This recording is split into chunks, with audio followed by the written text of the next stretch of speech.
نحمده ونستعينه ونصلي على رسوله الكريم أما بعد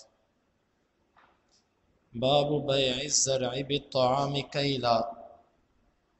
یہ باب ہے کسی کھیتی کو بیچنا غلے کے بدلے میں ماپ کر۔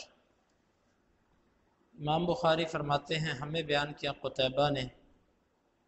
وہ کہتے ہیں ہمیں بیان کیا لیث نے نافع سے، وہ ابن عمر رضی اللہ عنہما سے، وہ کہتے ہیں کہ رسول اللہ صلی اللہ علیہ وسلم نے منع کیا عن المزابنہ، کچے پھلوں کی پکے پھلوں کے ساتھ بیع کرنے سے، ان یبیع ثمر حائطہ، کہ وہ اپنے باغ کے پھل کو بیچے، ان کان نخلا، اگر وہ کھجوریں ہوں،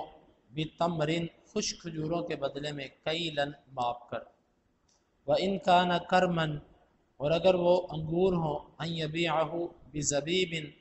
کہ وہ اس کو خشک منقع کے بدلے میں بیچے، کیلن، ماپ کر، وَإِنْ كَانَ زَرْعًا، اور اگر وہ کھیتی ہو، ان یبیعہ بکیل طعام، کہ وہ اسے بیچے کسی غلے کے ماپ کے ساتھ، وَنَہَا عَنْ ذَلِكَ كُلِّهِ، آپ نے ان سب کی سب چیزوں سے منع کیا۔ اس حدیث میں یہ بات ہے کہ ایک چیز آپ نے ماپی اور تولی ہے، اس کے بدلے میں جو چیز آپ لے رہے ہیں یا دے رہے ہیں وہ چیز ماپی نہیں گئی، تولی نہیں گئی، یعنی ایک طرف پورا پورا وزن ہے اور ایک طرف اندازہ ہے۔ شریعت کہتی ہے یہ بیع جائز نہیں ہے۔ کیوں جائز نہیں ہے؟ کیونکہ ایک طرف معلوم چیز ہے، دوسری طرف مجہول چیز ہے،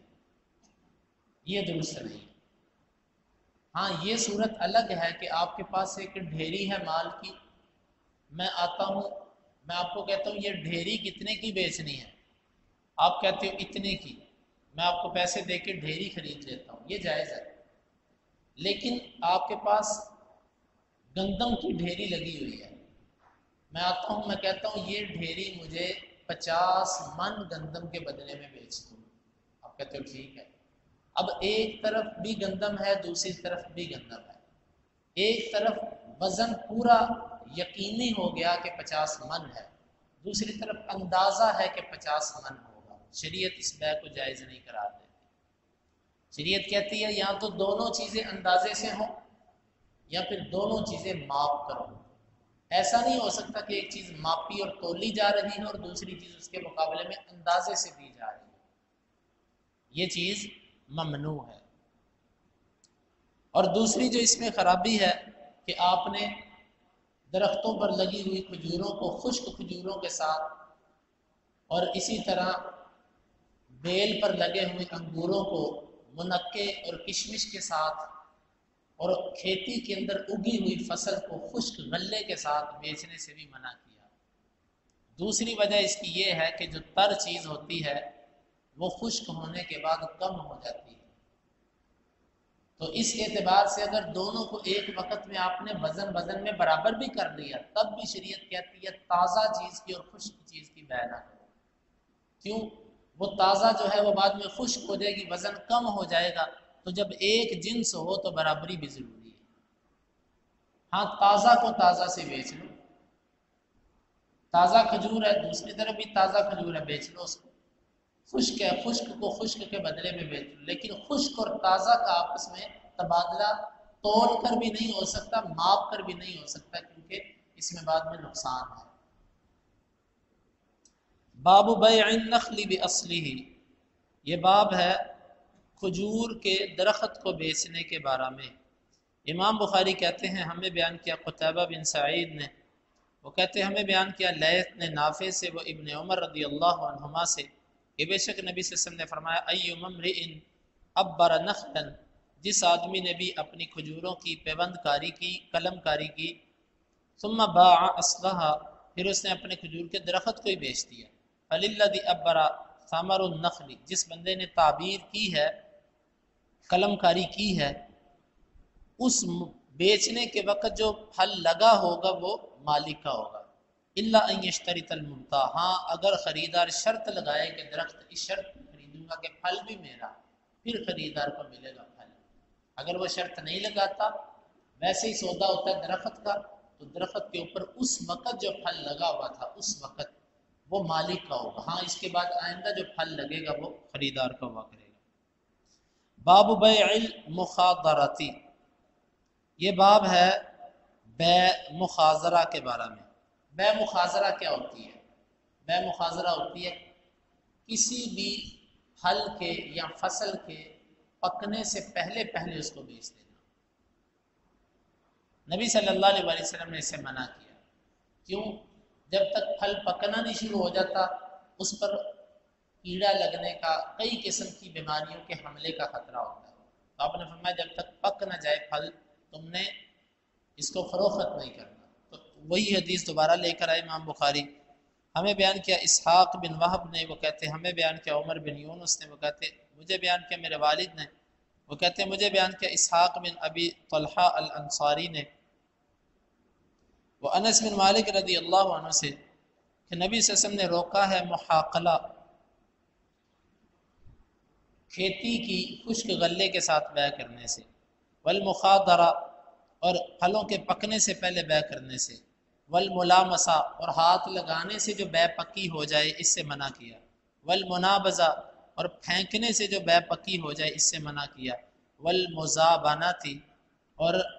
پھلوں کے کچے پھلوں کی پکے پھلوں کے ساتھ یا ویسے ہی کچے پھلوں کی بیع سے منع کیا۔ یہ سب ملتے جلتے لفظ ہیں، معنی ان کا بیان ہو چکا، کچی کھیتی کی بیع کرنا منع، کچے پھلوں کی بیع کرنا منع، اور ایسی بیع کرنا کہ جس کو ہاتھ لگانے سے ہی آپ کو خریدنا پڑ جائے۔ جس طرح کئی لوگوں نے لکھا ہوتا ہے کہ بھئی بس آپ نے اگر ڈبہ کھول لیا تو آپ کو خریدنا پڑے گا، آپ نے سیل پھاڑ دی تو آپ کو خریدنا پڑے گا، اب پتہ نہیں سیل کے اندر کیا چیز ہے، وہ کیسی ہے۔ اس قسم کی بیع کہ جس میں خریدار چیز کو پرکھ نہ سکے، دیکھ نہ سکے، کھول نہ سکے، بس یہ تم نے ہاتھ لگا لیا، سیل کھل گئی، بس اب تمہیں خریدنا پڑے گا۔ اور مزابنہ یہ ہوتا تھا کہ دیکھو اگر میں نے ایسے تیری طرف پھینک دیا نا تو تجھے یہ چیز خریدنی پڑے گی۔ یہ جاہلیت کی کئی ایسی بیع تھی، آج کے دور میں اس کی شکلیں جدید ہیں، مختلف ہیں، بس اتنا ذہن میں رکھیں جس سودے کو آپ پرکھ نہیں سکتے، چیک نہیں کر سکتے، صحیح اور غلط میں فرق نہیں دیکھ سکتے، اتنی پیک کی ہوئی چیز ہے کہ آپ کو موقع ہی نہیں وہ دے رہا، اس کو نہیں خریدنا، کیونکہ شریعت نے اس مجہول چیز کو خریدنے سے منع۔ ہاں ایک چیز ہوتی ہے کہ آپ کو پتہ ہے ایک برانڈ ہے، اس کی اندر ایک مخصوص قسم کی چیز ہے اور اس کی گارنٹی بھی ہے، اگر خراب نکلے گی وہ واپس لے گا، یہ چیز ہو رہا ہے، لیکن اس کی نہ کوئی گارنٹی ہے نہ کوئی ایسا معروف برانڈ ہے کہ جس کا آپ کو پتہ ہو اس کے اندر فلاں چیز ہے، محض بند ہونے کی بنا پر نکل آیا تو اچھا نکل آیا، نہ نکلا تو خراب، یہ لاٹری سسٹم، اس کی بیع اسلام جائز نہیں قرار دیتا۔ امام بخاری کہتے ہیں ہمیں بیان کیا قتیبہ نے،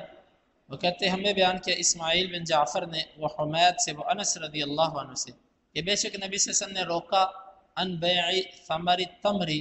حتی یزوا، کھجوروں کی کچی کھجوروں کو بیچنے سے یہاں تک کہ وہ پکنا شروع ہو جائیں۔ قلنا لانس ما ذهبها، ہم نے کہا کھجوریں کب پکتی ہیں؟ قال تحمر وتصفر، جب وہ زرد ہونا شروع ہو جائیں یا سرخی مائل ہونا شروع ہو جائیں۔ ارأیت ان منع اللہ الثمر بما تستحل مال اخیک، آپ یہ بتلاؤ کہ اگر اس نے کچے پھل بیچ دیے اور اس کے پیسے وصول کر لیے، پھر اللہ کی طرف سے کوئی آفت آئی، پھل پکا ہی نہیں، تو اس نے پیسے کس چیز کے وصول کیے؟ اس نے تو پیسے وصول کرنے تھے پھل کے ہی بس، تو پھل تو پکا ہی نہیں، پھل تو خراب ہو گیا، تو اب اس نے پیسے کس چیز کے لیے؟ یعنی کہ اس لیے شریعت نے منع کیا کہ جب تک پھل پکے نہ تم نے پیسے نہیں پکڑنے خریدار سے، پکنے دو تاکہ بعد میں جھگڑا نہ آئے۔